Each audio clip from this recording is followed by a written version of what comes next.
Kumusta mga kadribol? Balikan natin ang mga nakatutuwang eksena sa mundo ng PBA. Dito lamang yan sa Ball Handler PH.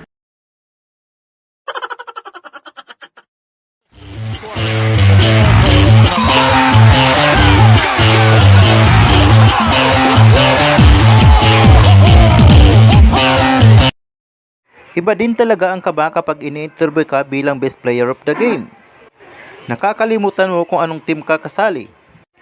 Tulad na lamang ni KJ Canalita, tumingin muna sa kanyang jersey bago nalaman kung anong team siya kabilang. Band ng Air 21. Buti hindi naging Bicol Express.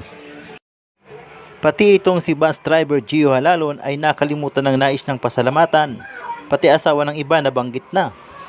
Sa lahat ng maasawa, fiancé ng mga... Sino ba ang hindi makakalimot sa bangayan ni na James Yap at Calvin Abueva noon, na parehong idolo ng karamihan?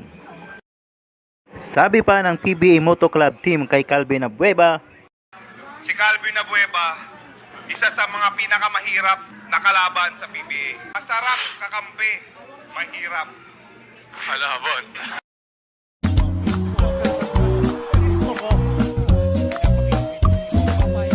James Shaw forced an offensive ball by the tight guarding of Calvin Abueva. pero tanongin natin si James Yap, Idol, papayag ka ba na halikan ka ni Davis Calvin Abueva? Para akong halikan eh. Di, sabi ko, halikan mo na lang ako. Lodi, ano ba sinabi sa iyo ni Calvin habang nagkakapisikala kayo sa loob ng court? Eh, sabi niya, gwapo mo ah. Sana all.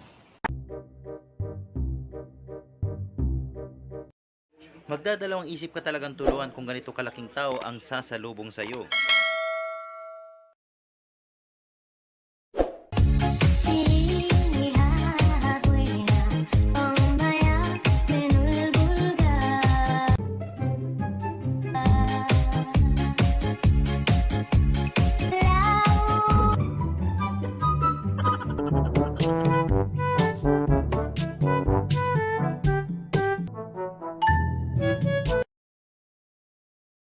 Huwag mong subukan.